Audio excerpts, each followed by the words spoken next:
Vuoi finalmente capire bene le frasi italiane autentiche? Allora inizia oggi ad allenare il tuo orecchio. Con i metodi giusti sentirai i madrelingua molto più chiari e rapidi. Ti servono solo pochi passi semplici. Per questo ti daremo nei prossimi 30 minuti 10 consigli forti da usare subito ogni giorno. Ogni consiglio rende il tuo orecchio un po' più veloce, sicuro e rilassato. Rimarrai sorpreso da quanto capirai dopo questi trucchi. Mentre ti diamo questi consigli per allenare l'orecchio, puoi provare a seguire tutto. Puoi ascoltare l'episodio mentre cucini, oppure ascoltare attivamente e scrivere qualche parola. Se vuoi, puoi anche attivare i sottotitoli. Alla fine aspettiamo un tuo commento in cui scrivi quanto hai capito. Mentre condividiamo questi consigli per allenare davvero l'orecchio, ti invito ad ascoltare attivamente, già ora. Puoi far partire l'episodio mentre cucini o scegliere di ascoltare con attenzione e scrivere parole nuove. Entrambi i modi funzionano perché l'orecchio impara in ogni momento. Se vuoi, attiva i sottotitoli. L'orecchio sente il suono e gli occhi vedono la struttura. Questo rafforza enormemente i tuoi progressi. Prenditi tempo, respira calmo e lascia che la lingua agisca su di te. Alla fine scrivici quanto hai capito, quale parte era facile e quale era difficile. Così il tuo senso d'ascolto cresce ogni giorno. Ora arriva un consiglio molto importante per me, perché ha cambiato il mio ascolto. Forse aiuterà anche te con la stessa forza. Allena l'orecchio nel caos, non nel silenzio, perché il cervello impara meglio con piccole distrazioni.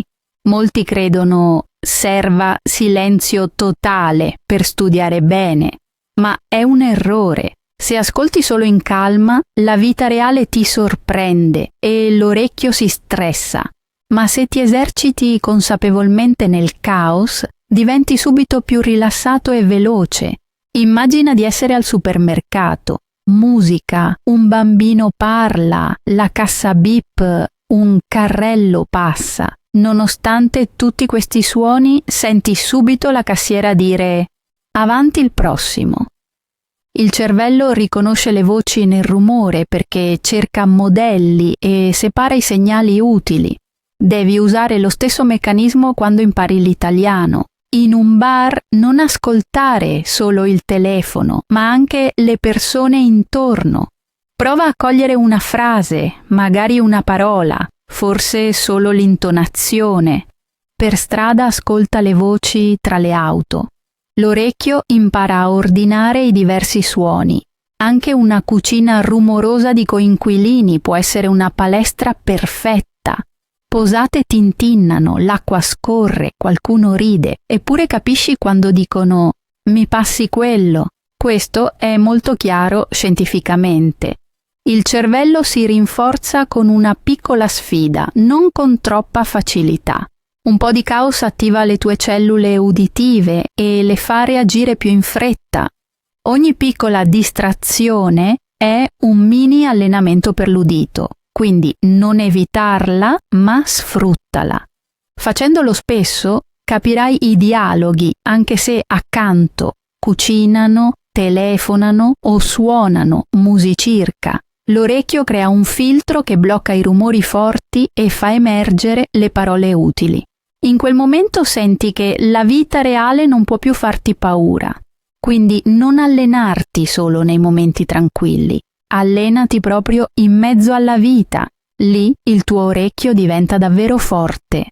Ora un altro consiglio importante per me, perché ha rafforzato l'ascolto ogni giorno. Forse ti aiuterà allo stesso modo. Il segreto si chiama piccoli rituali di ascolto quotidiani ed è molto potente, pur essendo semplice. L'orecchio non impara con grandi blocchi, ma con tanti piccoli momenti nella giornata. Ogni breve ascolto dà al cervello un segnale italiano e tanti segnali trasformano piano il tuo ascolto. Immagina che il tuo orecchio sia come un muscolo. Se ti alleni tanto solo una volta a settimana, poi sei stanco e frustrato. Ma se fai ogni giorno esercizi leggeri, diventi forte senza stancarti. Così è con la comprensione orale italiana. Ti invito quindi a creare piccoli rituali fissi nel tuo quotidiano. Non serve pianificare qualcosa di grande. Al mattino, mentre lavi i denti, ascolta una frase breve di un podcast o video. Non devi capire tutto. È sufficiente che l'orecchio senta il suono e il cervello dica: «Ah, ancora italiano». Più tardi, in bus verso lavoro o università, ascolta di nuovo qualche frase. Magari una piccola scena di dialogo, magari una parte di questo episodio. L'importante non è la quantità, ma la regolarità. Il cervello ama la ripetizione. Col tempo riconosce parole, frasi e ritmo ripetuti, e dal rumore nasce il significato. La sera puoi fare il tuo ultimo piccolo rituale. Immagina di cucinare o riordinare e lasciare in sottofondo una breve scena in italiano. Non provi ad analizzare ogni frase. Lasci semplicemente la lingua nell'aria e nell'orecchio. Col tempo capirai alcune frasi quasi automatiche, perché l'orecchio le ha sentite 100 volte. Ciò ti dà sicurezza, e la sicurezza ti rende più coraggioso nel parlare con persone reali. Dal punto di vista scientifico è molto logico. Il cervello crea nuove connessioni se qualcosa si ripete spesso, ma non è troppo difficile. Molti stimoli leggeri sono meglio di un blocco enorme che ti sovraccarica. Ecco perché i piccoli rituali quotidiani di ascolto sono così efficaci. Portano l'italiano nella tua vita reale, senza pressione, senza grande preparazione. Chiediti ora: dove hai 5 minuti al giorno in cui l'orecchio può solo ascoltare? Forse in bagno, forse in cucina, forse sull'autobus. Se usi queste finestre, la tua forza d'ascolto cresce piano in sottofondo. Forse non lo noti subito, ma dopo settimane pensi: «Wow, capisco molto più di prima». Ora un altro consiglio per me molto importante, perché ha reso l'ascolto più facile. Forse può darti lo stesso aiuto. Si tratta di sentire frasi corte come blocchi fissi, non parola per parola. Molti studenti provano ad analizzare ogni singolo suono. Ma così capire diventa spesso lento e faticoso. Il cervello lavora meglio quando riconosce unità chiare che suonano sempre uguali. Perciò conviene salvare le frasi frequenti come forme intere. Immagina una situazione semplice. Sei al banco del panificio e la commessa dice veloce: «Altro?» Se ascolti la domanda come 2 parole separate, devi pensare a ogni parte. Se invece la riconosci come espressione fissa, capisci subito il senso, non i pezzi. Vale anche per «tutto bene?» «Va bene», «nessun problema» e «a dopo». I madrelingua pronunciano spesso queste frasi in un fiato. Fanno quasi nessuna pausa tra le parole. All'orecchio di uno studente suona come un solo suono. E proprio così dovresti trattarlo. Un blocco sonoro chiuso è più facile da riconoscere di parole separate. Per allenarti, osserva consapevolmente quali frasi ritornano spesso nella vita quotidiana. Ascoltale al supermercato, in bus, al lavoro, in cucina con amici o per strada. Non provare a estrarre ogni parola. Concentrati sull'intera espressione. Col tempo la capirai subito, anche se è detta veloce. Il cervello salva questi mattoncini come piccoli schemi. Se li senti spesso, verranno richiamati in automatico. Non dovrai più pensare alle singole parole. Questo processo rende l'ascolto più rilassato e rapido. Puoi anche esercitarti consapevolmente, ripetendo frasi corte. Ascoltale più volte, ripetile e lascia che la testa interiorizzi il suono. Così nasce un ritmo naturale nel tuo orecchio. Usando regolarmente il principio, noterai che capisci più facilmente i dialoghi quotidiani. Anche se non conosci ogni parola, riconosci subito le frasi familiari. Questo ti dà sicurezza, e la sicurezza rende ogni nuovo ascolto più semplice. In questo modo nasce una base solida per la tua comprensione orale. Ora un altro punto che mi ha cambiato. Ha reso l'ascolto più chiaro, rapido e flessibile. Forse produrrà lo stesso effetto su di te. Si tratta di ascoltare frasi a velocità diverse. Molti studenti restano troppo su materiale lentissimo perché si sentono al sicuro. Ma nel quotidiano la lingua è raramente lenta. La gente parla a ritmo normale o molto veloce e l'orecchio deve capire la differenza. Quindi ascolta la stessa frase in più velocità, non in una sola. Se prima ascolti lento, il cervello capisce la struttura. Poi, nel ritmo normale, l'orecchio sente il suono naturale. Infine, molto veloce, il cervello crea un modello diverso. Ogni velocità attiva un processo diverso. L'ascolto lento ti aiuta a sentire chiaramente le parole. L'ascolto normale mostra come la frase suona davvero quando la gente parla. L'ascolto veloce ti sfida e questa piccola sfida attiva il sistema. Così nasce un senso d'ascolto flessibile che non si sorprende del ritmo. Immagina un esempio semplice.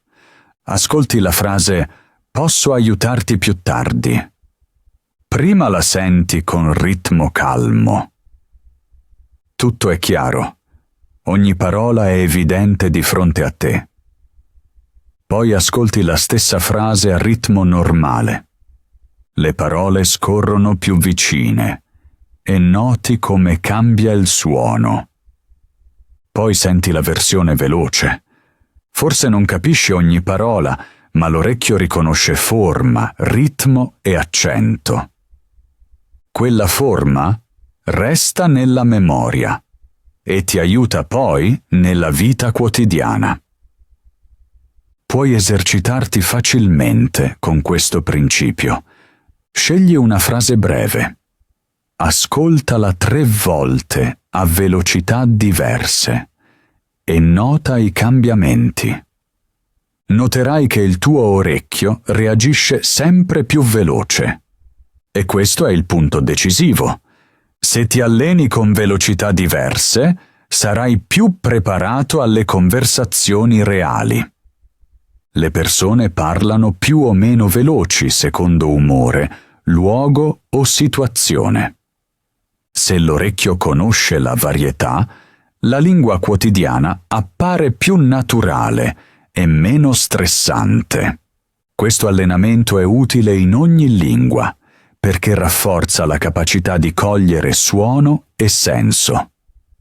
Così nasce una comprensione flessibile e stabile che ti sostiene in ogni situazione. Ora un punto molto importante per me. Ha migliorato l'ascolto in poco tempo. Forse avrà lo stesso effetto su di te. Concentrati sulla parola più importante della frase. Molti studenti provano a capire ogni parte, ma questo rende l'ascolto difficile. In molte situazioni una sola parola porta gran parte del significato. Se riconosci quella parola, capisci già il messaggio anche se il resto mancirca. Immagina una scena semplice. Qualcuno dice: «Ho bisogno di aiuto oggi». Se senti chiaramente solo aiuto, capisci subito di cosa si tratta. Oppure qualcuno dice: «L'autobus arriva più tardi». Se capisci solo tardi, hai comunque l'informazione principale. Questo succede continuamente nella vita quotidiana. Una sola parola porta direzione, umore o contenuto. Allenare l'orecchio a sentire questa parola chiave è dunque molto utile.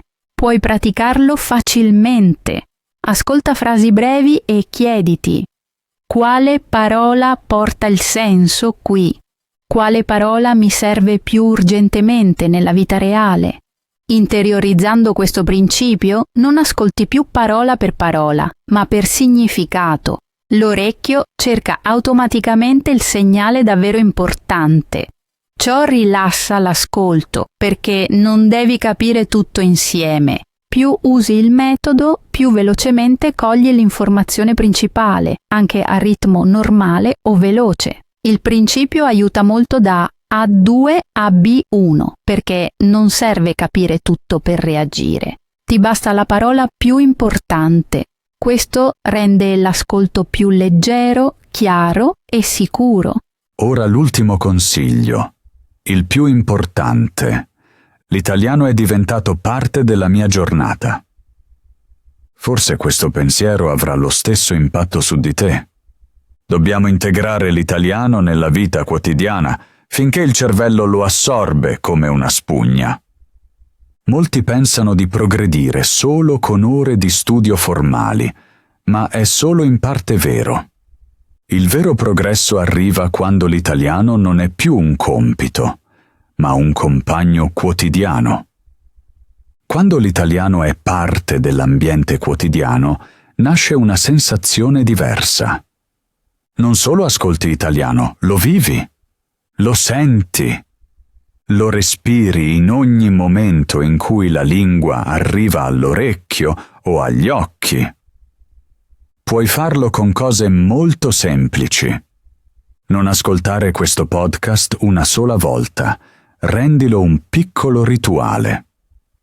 Lascia scene brevi in sottofondo mentre riordini, cucini o cammini. L'orecchio non deve analizzare attivamente ogni volta. Basta che la lingua sia presente. Il cervello allora riconosce da solo i modelli e in quei momenti silenziosi cresce la competenza. Scegli anche altri podcast, notizie brevi, dialoghi semplici o piccoli stimoli di apprendimento. L'importante non è la difficoltà, ma la regolarità. Se un suono compare spesso, il cervello lo elabora anche senza ascolto consapevole. Puoi anche leggere testi brevi, piccoli articoli, notizie o dialoghi quotidiani. Lettura e ascolto si aiutano perché occhi e orecchie apprendono lo stesso ritmo. Se ascolti qualcosa che hai letto prima, nasce un segnale doppio nella testa. Rimane più a lungo e diventa più stabile. Di questo vive una lingua. Più connessioni crea il cervello, più naturale sente l'italiano. Puoi usare anche piccoli momenti che altrimenti restano vuoti. 1 minuto alla fermata, una pausa al lavoro, gli ultimi 5 minuti prima di dormire. Questi tempi sono preziosi. perché permettono all'orecchio di imparare in modo rilassato, senza pressione, senza costrizioni, senza controllo. Portando così l'italiano nella vita, nasce lentamente qualcosa di profondo, una sensazione di familiarità, una sensazione di naturalezza, una sensazione che non viene più dai libri, ma dalla tua vita. Proprio questa sensazione fa la differenza tra studiare e padroneggiare. Ascoltando e leggendo un po' di italiano ogni giorno, sentirai che lavora dentro di te anche quando non studi. Si sviluppa quasi da solo. Questo è il momento in cui non studi soltanto, ma arrivi davvero nella lingua. Ecco perché questo ultimo pensiero è così importante. L'integrazione trasforma una lingua in parte della tua identità. Se ci riesci, il tuo italiano crescerà piano ma forte ogni singolo giorno. Ora voglio concludere. Dopo tante idee ed esercizi, prenditi un momento per sentire cosa hai imparato oggi. Hai scoperto molti modi per allenare l'orecchio, portare l'italiano nella vita e diventare più sicuro. Magari hai sentito che alcuni consigli funzionano subito, mentre altri richiedono un po' di tempo. È perfettamente normale. Si impara in tanti piccoli momenti che crescono anche quando non studi attivamente, non in un'ora. Perciò ci interessa molto sapere come ti è piaciuto questo episodio. Dici quali consigli ti sono utili, quali scene ti sono chiare e dove hai ancora domande. Scrivilo nei commenti, perché ogni feedback ci aiuta a rendere i prossimi episodi migliori per te. Puoi anche dirci cosa desideri la prossima volta. Vuoi ascoltare più scene di vita quotidiana? Vuoi un esercizio di ascolto lungo? O preferisci temi specifici della tua vita per capire meglio? Dici semplicemente cosa ti serve. Se l'episodio ti è piaciuto, metti like o abbonati. Non perderai le nuove puntate e ci aiuterai. Puoi salvarlo e riascoltarlo più tardi, perché la ripetizione rinforza sempre l'orecchio. Grazie per aver praticato con noi oggi. Resta con noi, continua ad ascoltare e lascia crescere il tuo italiano giorno dopo giorno. Aspettiamo con gioia il tuo messaggio. A presto e buon ascolto.